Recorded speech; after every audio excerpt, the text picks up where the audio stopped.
What's Hawkin' Hawks? I'm Hayden Spratlin. I'm Alexandria. And we are here to talk about our two songs of the week. So, Alexandria, you picked Victoria's Secret by Jax. Yes. Would that be correct? Yes. Now, I had recently listened to this tune. Really Paramore.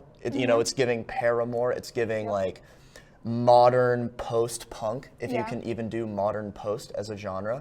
You know, the chorus hits very hard. I like the really distorted guitar, almost like Jack White-esque. Yes, I agree. Yeah, how'd you stumble upon this? I've never heard of Jax before. So I actually found her on TikTok. Sometime last year, she'd done a cover of Teenage Dirtbag from Noelle's perspective. And I'd been following her ever since, and she released this song fairly recently. Sure. And it really spoke to me because it was something that me as a younger female should have heard. That, you know, just how things are portrayed in media doesn't mean you have to look like that. And it really hit home with me on just the topics it talks about and the societal expectation of. So how does it talk about some of those topics as it goes throughout the song? Yeah, so it really, one lyric that really gets me is something along the lines of making money off itty bitty boobs and small waists. Sure. Or like small waists and the opposite, big boobs. And that's something that's really pushed in the media, but not all Especially bodies. by like Kim K. Yeah, and they're not proportionately accurate. Yeah. And it's not something that is natural. Sure. And so it talks a lot about that, and one of them is you can't have carbs on a hot girl summer, because she talks about how she had a eating disorder. Yeah. So you had a song by MF Doom, right? I did actually, and shout out. Yeah, he died 2 years ago, and he's an artist that's been near and dear to my heart ever since I was really diving into hip hop in high school. And you know, there's just something about Doom and his just incredible. I mean, incredible way that he creates lyrics and rhyme schemes. He does it like no other, in my opinion, humbly and more correctly. He is the GOAT of hip hop and rap and lyrical intricacy. I don't think anybody does it better than him. Yeah, I really enjoyed what I heard. Though my one note, he is not a singer. No, he is not a singer. The pitch was a little off. Yeah. But his flow and his lyricism within the rap was fantastic. Yeah, he's one of, I don't know if this is exactly true, but there is a lot of studies that are done about the way that he constructs rap and just, you know, changing up flow by every bar, having different rhyme. I mean, he could have anywhere from like 10 different rhyme schemes in one verse. It's crazy. Yeah. And that's going to seal it up for our little talk about our songs of the week. We'll be back talking about a playlist that all the crew made recently. So we'll see you guys then. I like this new generation of music. And if you can't find me, to the west. God, it's all toilet sounds.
Welcome back, everybody, to JayhawkJukebox. I'm Hayden Spratlin once again. What's Hawkin' Hawks? I'm Jason.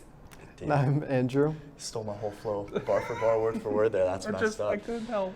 Yeah, well, after that fraud little encounter that Jason just hit us with, we are going to be talking about the first official JayhawkJukebox collaborative crew playlist. Everybody, round of applause for us finally attacking the music scene and getting into it.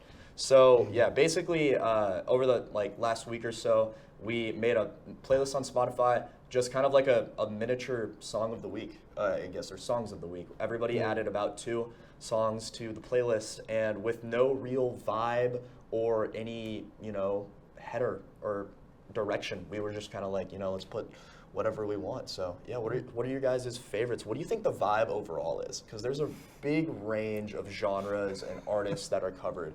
I mean, we're going from like folk, Americana, Neil Young-esque to like pushing the boundaries of techno hip hop. Like, where would you guys describe this? Give me a scene as to where you would listen to this. Well, see, it reminds me a lot of my playlists because I just throw whatever in. But I don't know, it's really weird because there's like obviously more of the rock, which I really like. And then there's more of what you were talking about.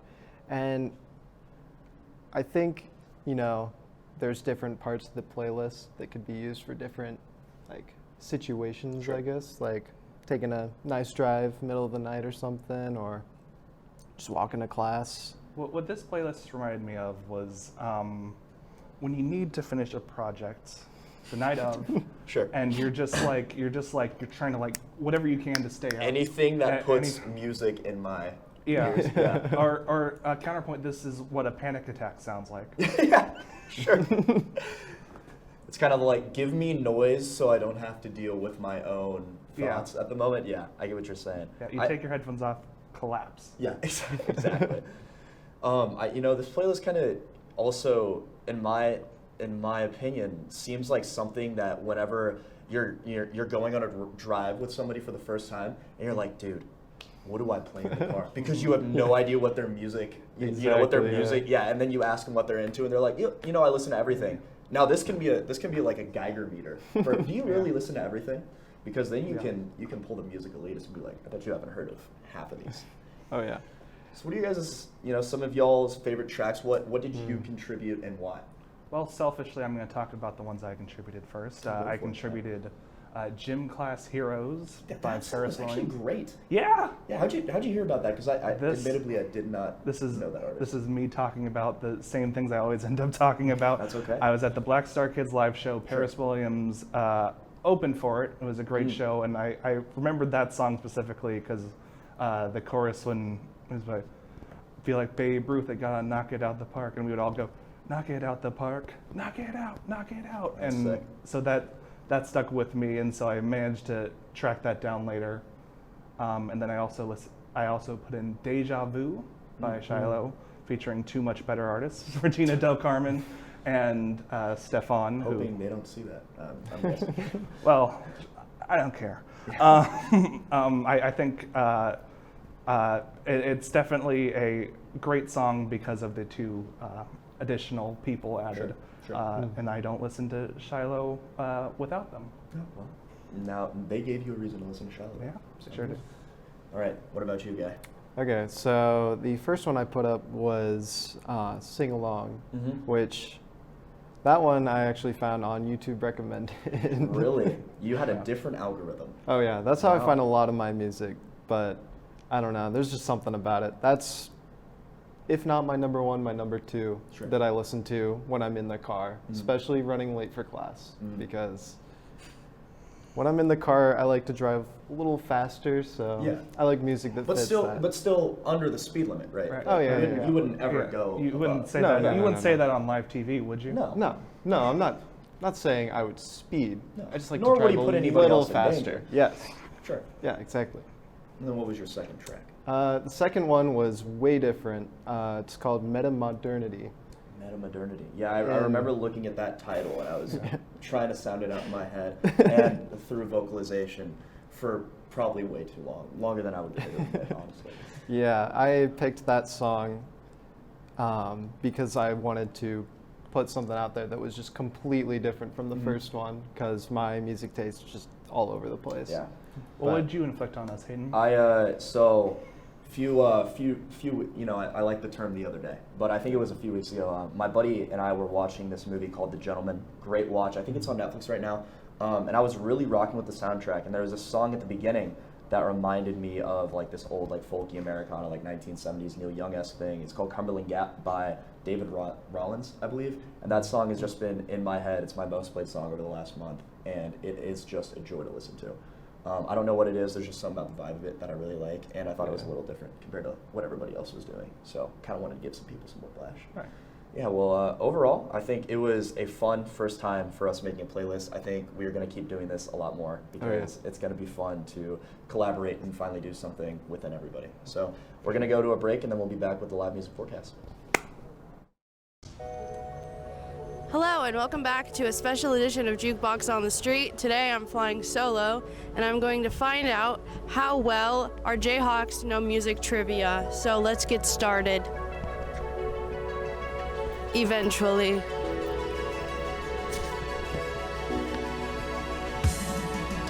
Okay, so I have 5 questions. The first one is, who founded Motown Records?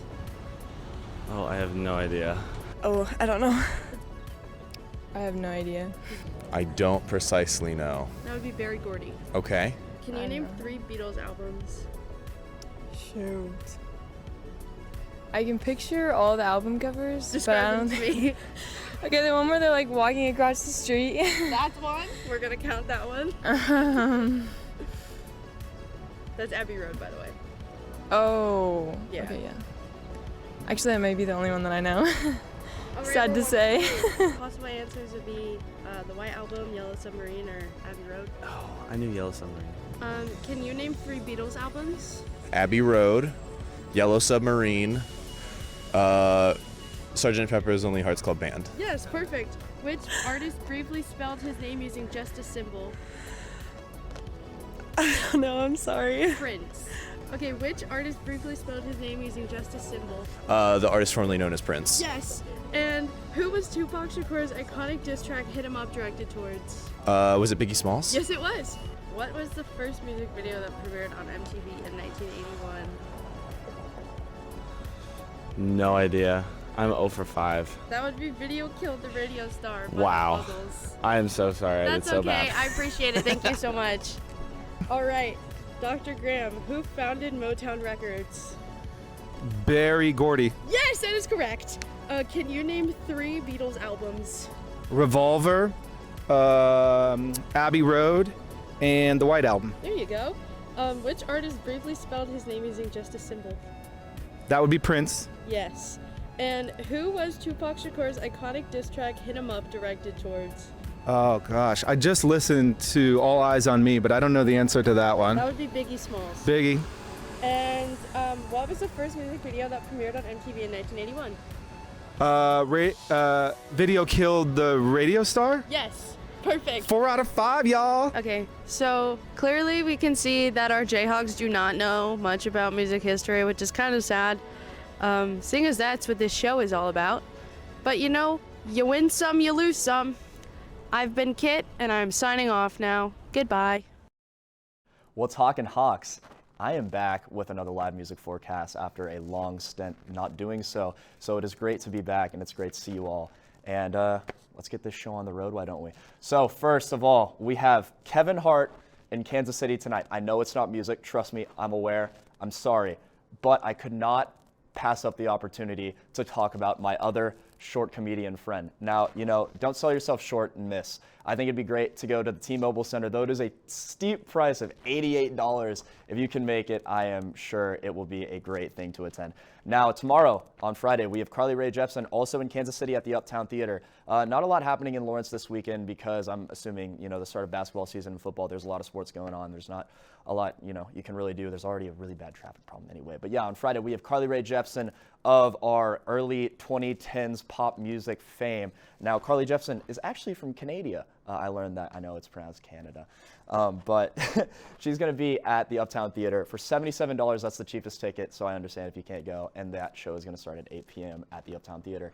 Now, on Saturday, Susan Werner, who is a, you know, she really does everything. There's an NPR quote saying that she is the empress of the unexpected because of the genres that she covers in her music. She does anything from folk to rock to blues to anything in that, you know, really genre. She's going to be at the Lead Center for $19 with a student ID, and it's $35 if you're just a random adult going on Saturday. And on Sunday is the Open Irish Jam. Guys, we're back at it.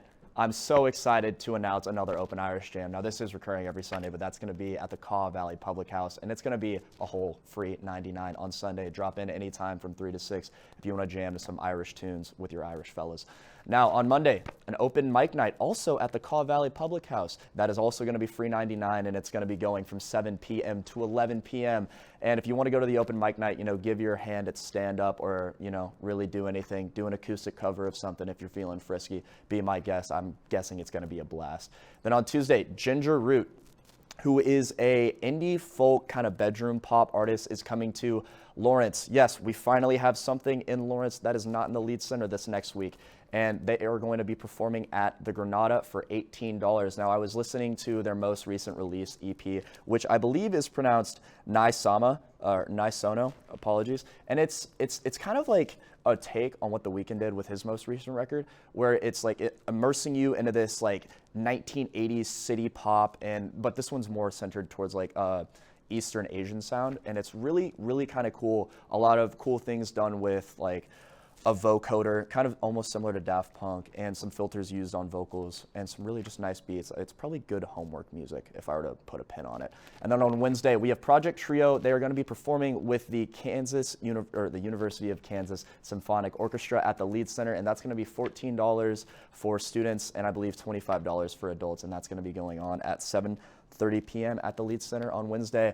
Now, the Project Trio, they haven't obviously released a set list for this, but they can really do anything. It's a trio of symphony musicians, and they've done things from like nu metal to Bach. So if you want to give yourself some whiplash and listen to a wide variety of genres on Wednesday, I would go and stop by that show. Now, that has been my live music forecast. Thank you for tuning in, and we are going to go to some trivia before we go to Taylor and Kit talking about a Beastie Boys cover. Have a good one.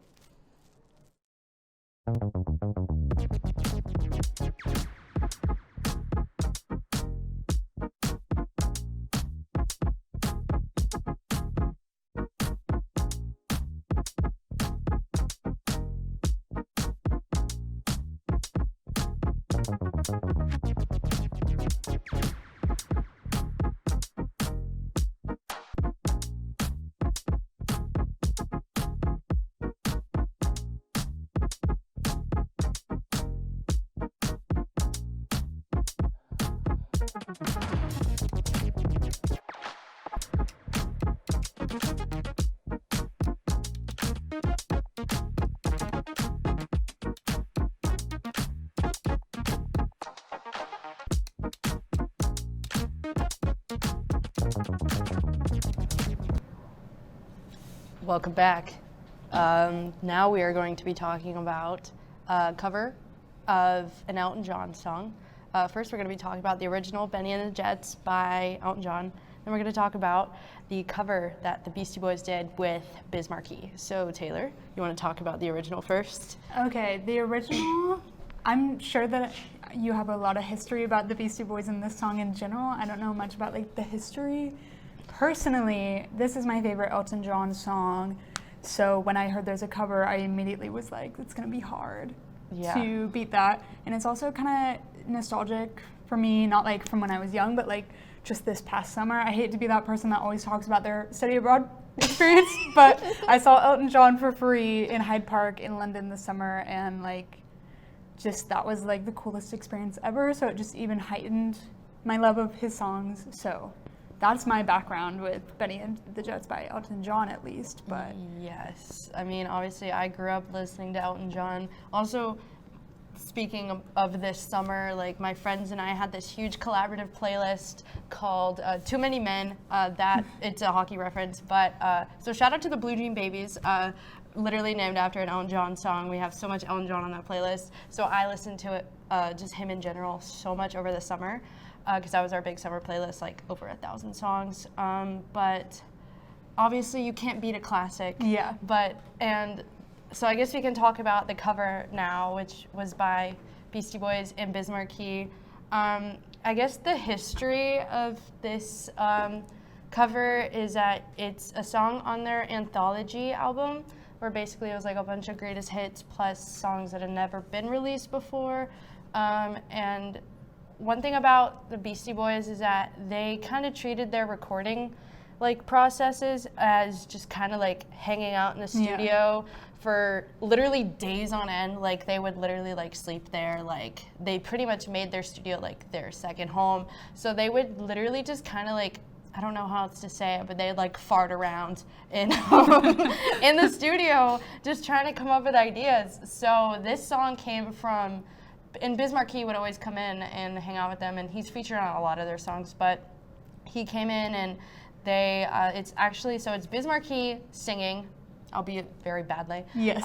And the Beastie Boys are playing the instruments for the actual like music. And I mean, like I said, the song technically not good. Like if you're like listening to it, wanting like a cover of, you know, Benny and the Jets, that's not what you're gonna get. But it's silly and it's fun and it's like when you know and care about like them as like a group, it's fun to just like imagine like you and a group of friends, you know, sitting around singing Benny and the Jets. Definitely. And it's like, yeah, and I think like you said, the farting around a bit I think that it's very obvious, but it's not like bad, and I think that's something that's like very impressive as a group to like be able to just say that you just like did whatever you wanted and it still sounds good and it's enjoyable. Like I knew, at least when I heard Beastie Boys cover Benny and the Jets by Elton John, like it at least be fun, and that's exactly what it was. And like I just thought it was very, not like funny, like the mumbling of it all and just like kind of added not knowing the lyrics. it kind of added like some character in a way to like a song that like everybody knows every single word to, and like we've been hearing for decades on end now, and it just kind of added something new.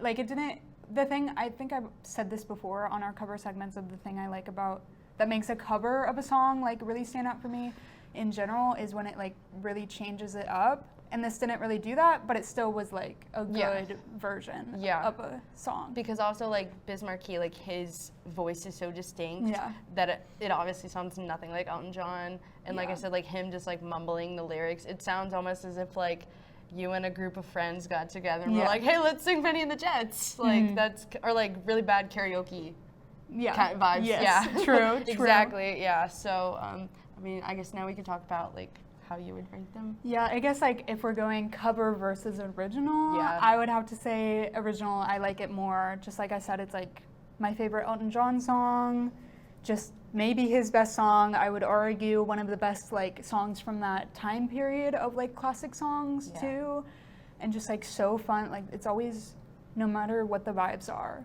you throw it on. You could be in the car, you could be like out at a party, you could be just sitting at home. Like I feel like it's just a happy song, and it makes me feel really happy. And it's also like one of those songs where it's like you put it on and it's like you don't think that you know the lyrics, but then you put it on, you're like, oh, I do know, like I can at least sing some part of the song, and it's just so enjoyable. I mean, and I guess for my opinion, despite the fact that I am Beastie Boys fan #1, obviously I have to say that the original is better. I mean, like I said, like the cover is just fun. Like it's something that reminds you of, you know, hanging out with friends and, you know, whatnot, but it'll never beat the original. Yeah, like ever. I agree. But I'm definitely glad that you introduced it to me, because when you said that last week, when you were like, oh, I got a cover I have an idea. I was like, this is the craziest mashup I could have ever envisioned. Like, but I guess that's all we got. We will take a break, and then we will talk to you about This Week in History. Well, let's see what kind of quality programming we have here. There's about 3 minutes of just a normal song, and then the last 9 minutes are just him pouring his heart and soul onto the track about his long road to get to where he was, you know, meeting up with Jay-Z, finally being on Rockefeller Records, and really, really trying to make it in the scene. Do you feel like you are constantly coughing, or always reaching for the tissues? Or maybe you have a headache that just won't go away no matter what you try. Did one of your favorite hobbies become an empty pastime? Are you constantly exhausted and wanting to sleep all day?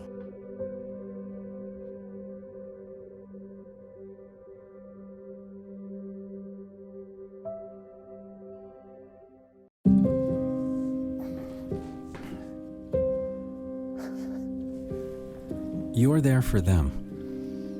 We're here for you. Find free care guides at aarp.org/caregiving. Welcome back to This Week in History, where we'll be reviewing events in music history from the past week. I'm Taylor. And I'm Jason. Rick Allen was born on November 1st, 1963. He played drums for Def Leppard, who had the 1987 single Animal and 1987 worldwide #1 album Hysteria. Allen lost his left arm in an accident after a car crash in 1984 and still continued performing with the band.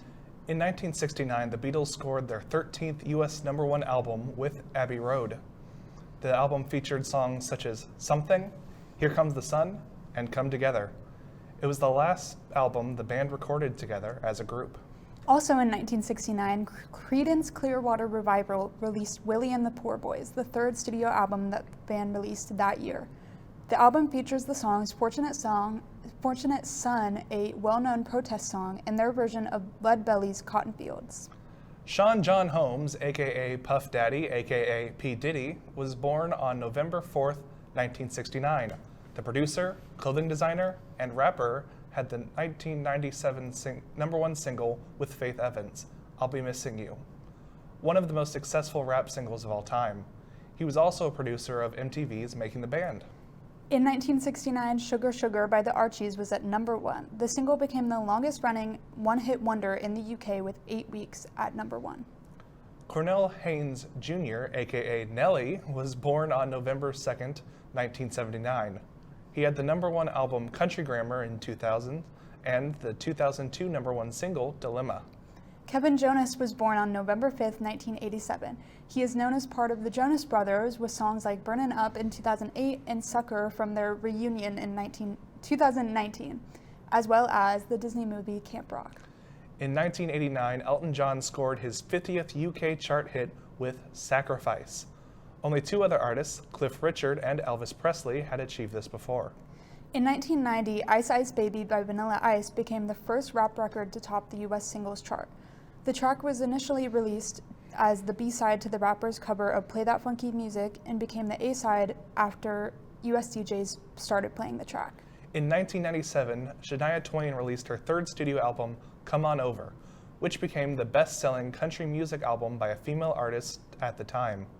To date, the album has sold more than 40 million copies worldwide.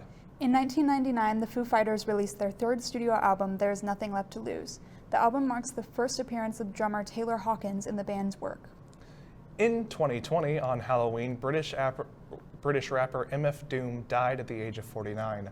He was known for his impossibly intricate rhyme schemes and a signature mask. He released his debut album, Operation Doomsday, in 1999. Just earlier this week, rapper Takeoff was killed. He was most notably known for the rap trio Migos alongside Quavo and Offset. And just weeks ago, he released a joint album with Quavo, Only Built for Infinity Links. He was 28.